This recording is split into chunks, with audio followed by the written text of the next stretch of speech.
Social Selling. On ne doit pas faire du contenu, et là, du jour au lendemain, dire « Oh, et voici le prix ». Non. On continue à faire du contenu et quand on arrive dans l'offre, on avertit l'audience qu'on est en train de présenter quelque chose et on continue à donner de la valeur.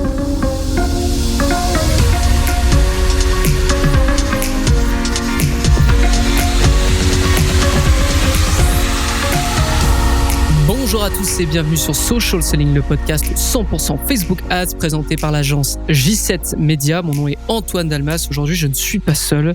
C'est avec grand plaisir que je reçois quelqu'un qui est très habitué de ce podcast. Antoine Gagné, président cofondateur de J7 Media, est avec moi. Comment ça va, Antoine ? Ça va très bien, toi, Antoine? Écoute, ça va bien. Et comme je te disais, c'est un grand plaisir de te recevoir. Plaisir parce que tu es mon patron, Antoine, donc ça fait toujours plaisir de te voir. Et deuxième chose, c'est que tu es arrivé, tu es venu me parler un jour sur Slack en me disant, Antoine, il s'est passé encore quelque chose d'incroyable avec un de nos annonceurs et j'aimerais énormément en parler. Et moi, j'adore quand on vient avec un contenu tout prêt sur Social Selling pour donner un maximum de conseils à notre audience.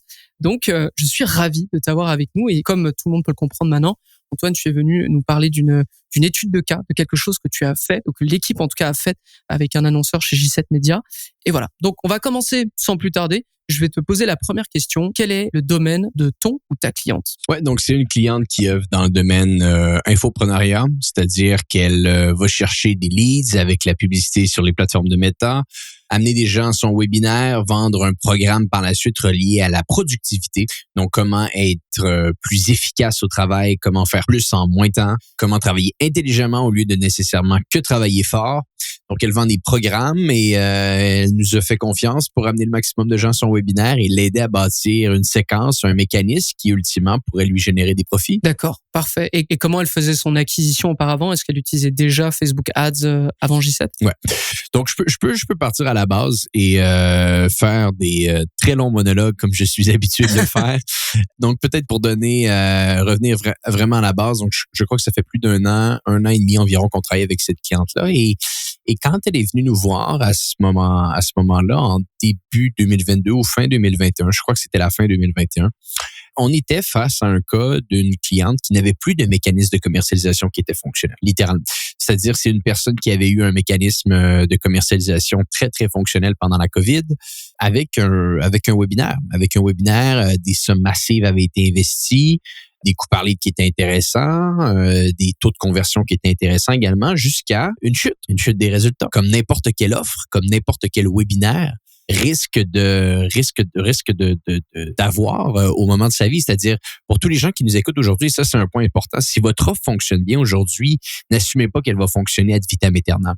Une offre peut très, très bien fonctionner pendant très longtemps, si bien entendu, on est capable de l'entretenir. Et ça a été un peu ça notre mandat, c'est-à-dire, quand on a fait l'analyse de son compte au complet, à l'intérieur de notre plan stratégique, pour nous, c'était clair. C'était clair qu'il y avait un mécanisme de commercialisation qui avait été laissé de côté pendant plusieurs mois, qui avait fait ses preuves, dans le cas ici, le webinaire. Et là, la question qu'on posait, mais pour quelle raison a-t-il été laissé sur le banc de touche? Pour quelle raison il n'y a plus de publicité qui tourne sur ce webinaire-là? Mm-hmm. Parce que l'aspect économique, les chiffres nous avaient montré que historiquement, semaine après semaine, on était face à un mécanisme de commercialisation qui était rentable.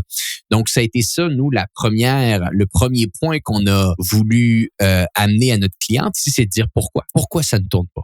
Et ça, je pense que c'est un point très intéressant pour tous les gens qui nous écoutent aujourd'hui. Est-ce que vous avez, si bien entendu, vous êtes dans une situation fâcheuse présentement avec vos publicités, est-ce que vous avez des actifs qui, dans le passé, avaient été fonctionnels, qui présentement sont sur pause? Et d'ailleurs, Antoine Dalmas, hier, le 27 mars 2023, on était ensemble pour la première journée de notre challenge Facebook Ads et c'est une des optimisations qu'on a dit aux gens. Est-ce que vous avez des actifs existants fonctionnels qui sont sur pause depuis un bon bout de temps que vous pourriez réactiver? Que ce soit un webinaire, que ce soit une publicité pour une boutique en ligne, peu importe c'est quoi, vous avez fait sûrement du bon travail dans le passé que vous avez arrêté pour des raisons qui vous appartiennent. Ça fonctionne un peu moins, peut-être un changement de saison, peut-être un changement d'offre, peut-être un changement de catégorie d'entreprise.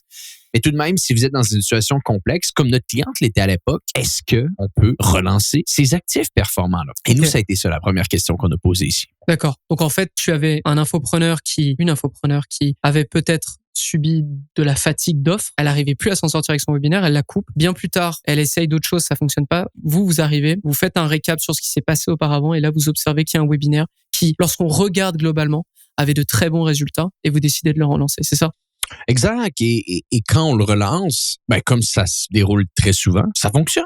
Mm-hmm. Ça fonctionne. Et c'est pas nous qui avons inventé ça ici. Je veux dire, la structure était déjà en place, le webinaire était déjà construit, l'offre était déjà construite. Ça fonctionne. C'est-à-dire qu'on relance les publicités et très rapidement, on arrive à un certain niveau d'investissement. C'est pas excessivement massif. On parle environ peut-être de 15 000 € par mois, 15-20 000 € par mois, mais tout de même, il y a de l'investissement qui se fait sur le compte ici. Et ça fonctionne.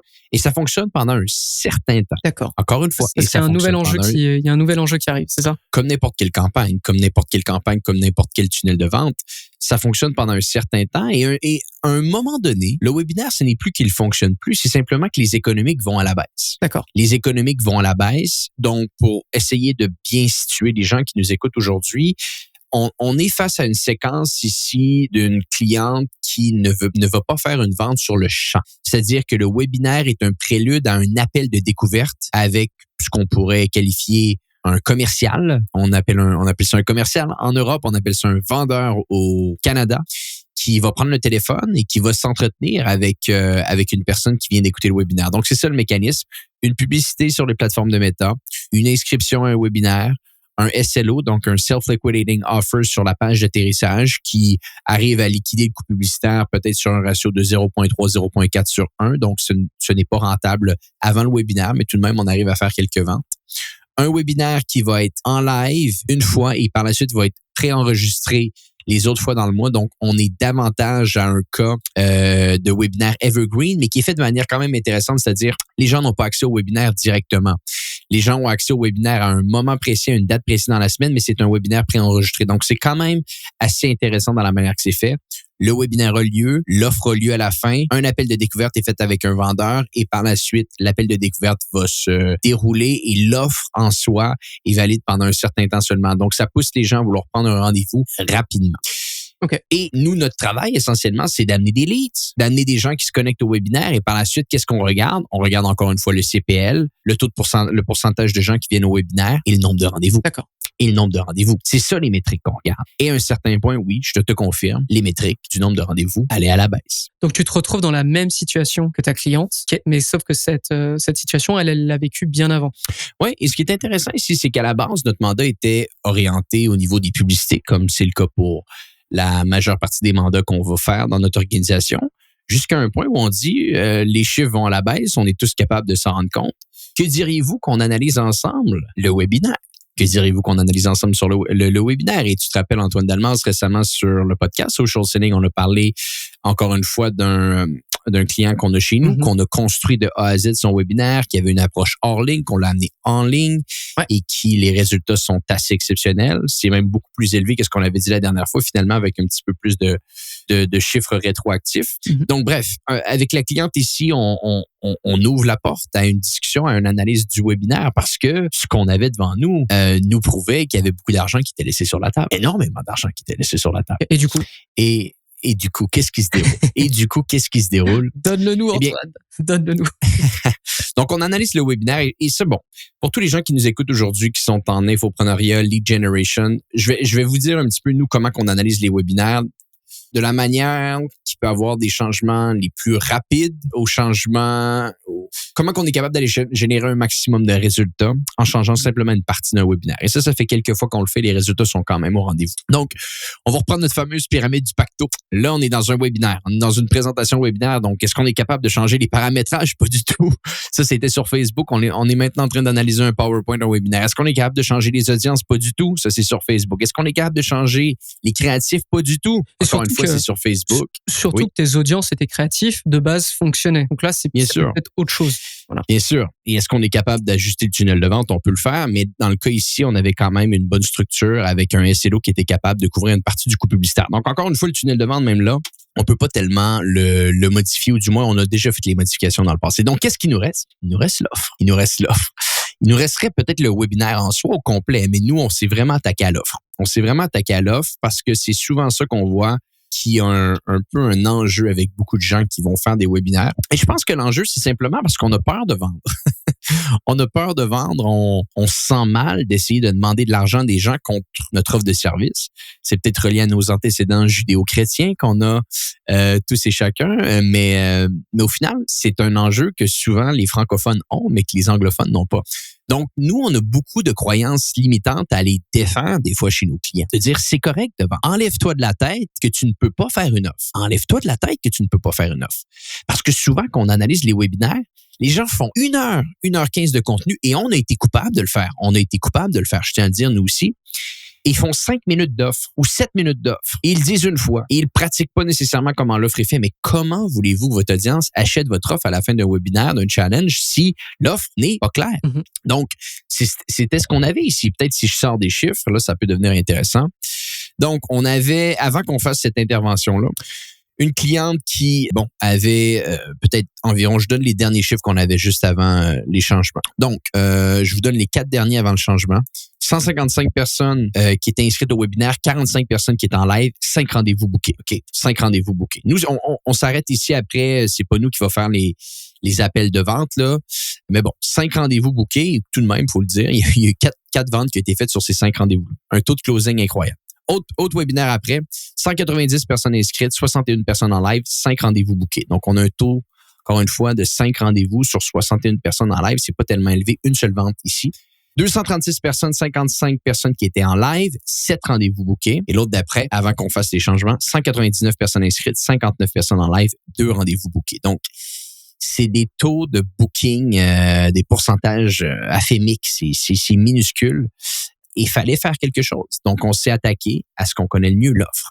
Qu'est-ce qu'on a fait? OK, qu'est-ce qu'on a fait?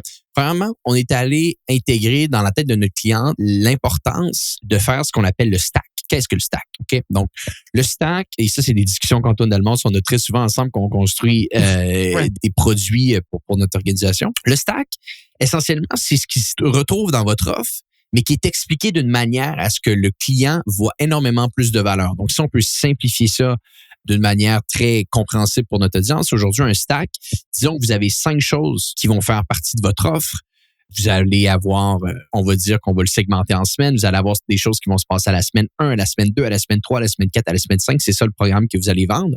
Mais il faut s'assurer de décortiquer tout ce qu'il va y avoir dans chacune des semaines de votre offre de manière à mettre le plus de valeur possible et rendre l'offre la plus tangible possible. Parce que rappelez-vous une chose, vous êtes dans le domaine de l'infoprenariat, des cours en ligne, c'est intangible. On se doit de prendre des choses qui sont intangibles et les rendre tangibles. Donc, on décortique. On décortique la semaine 1, tout ce qu'il va y avoir dans la semaine 1 et quand c'est terminé, on le stack. On dit, voici la première chose qu'il va y avoir dans l'offre. On décortique la semaine 2 et par la suite, on le stack. Très difficile d'expliquer à l'audio, mais je vous donne un point à garder en tête, c'est qu'on décortique tout ce qu'on fait de A à Z. Donc ça, c'est la première chose qu'on a faite. La cliente n'avait pas de stack. On a commencé à créer un stack.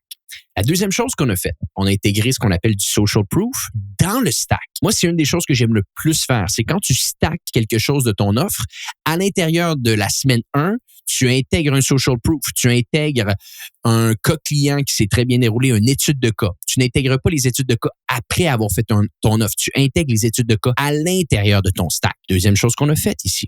Troisième chose qu'on a faite, on a poussé notre client à intégrer un bonus, chose qu'elle n'avait pas. Une offre, des fois, ou un stack d'offres, c'est excessivement important d'avoir des bonus.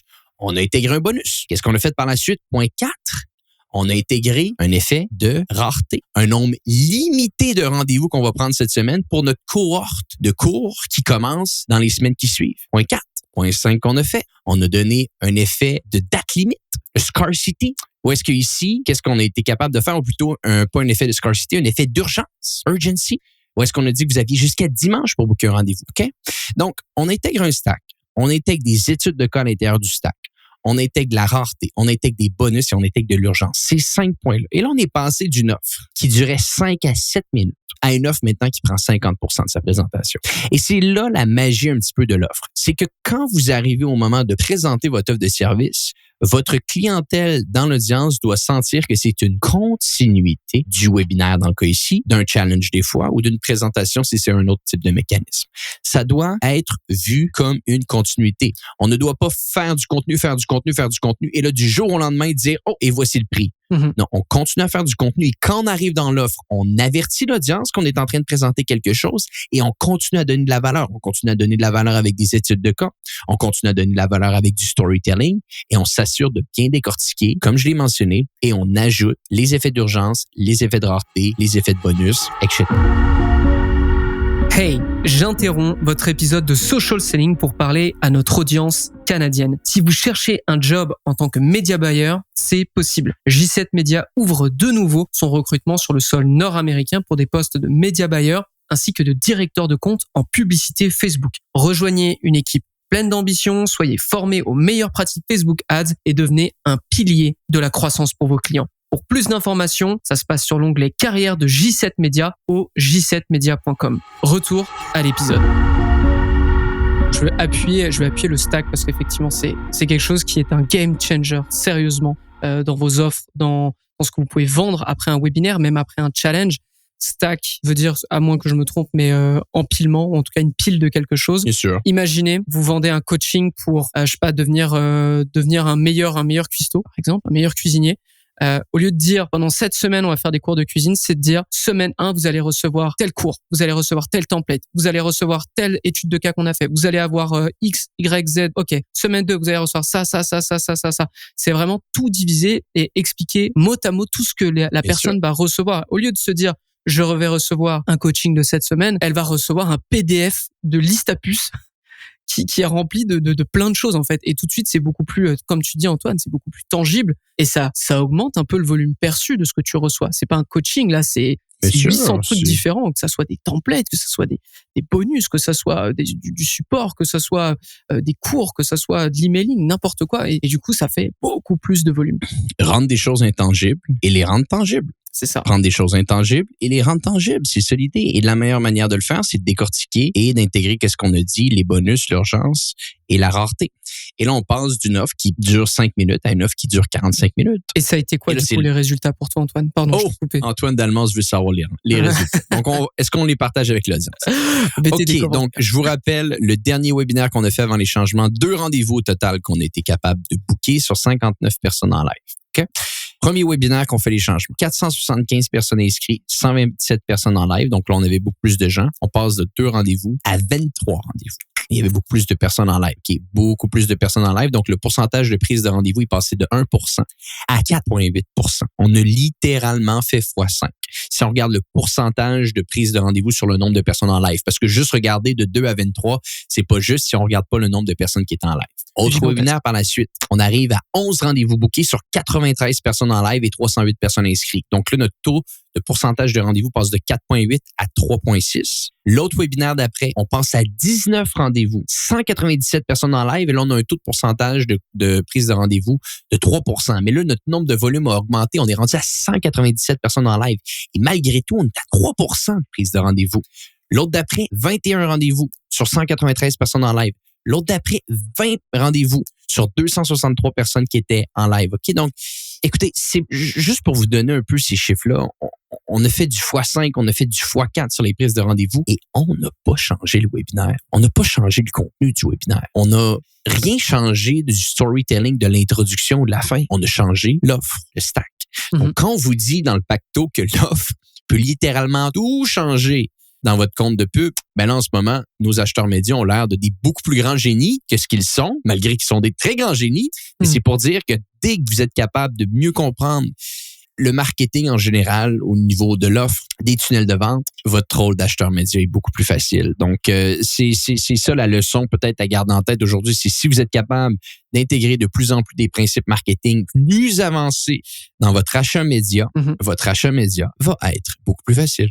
Je retiens plein de leçons à ça. C'est l'offre peut avoir une fatigue, peut être relancée plus tard, peut être optimisée et a très certainement les plus grandes chances de faire convertir un plus grand nombre que simplement du paramétrage ou du créatif Le créatif ou le paramétrage peut te ramener, disons, à un meilleur niveau, mais peut-être pas améliorer de façon titanesque tes résultats. Tu as parlé aussi de SLO, à savoir la personne qui s'inscrit à un webinaire ou même à un challenge. Et j'en veux pour preuve, on le fait, nous, chez G7 Media pour notre challenge. Bien sûr. C'est-à-dire dès que la personne s'inscrit, en attendant le webinaire, en attendant le challenge, est-ce qu'elle veut pas acheter quelque chose tout de suite? Est-ce qu'elle a pas un besoin tellement urgent qu'elle veut pas attendre le challenge? Et il y a déjà quelque chose dont elle a besoin et qu'on pourrait lui proposer. Et ça, je peux vous assurer que quand ça fonctionne, ça va changer votre acquisition.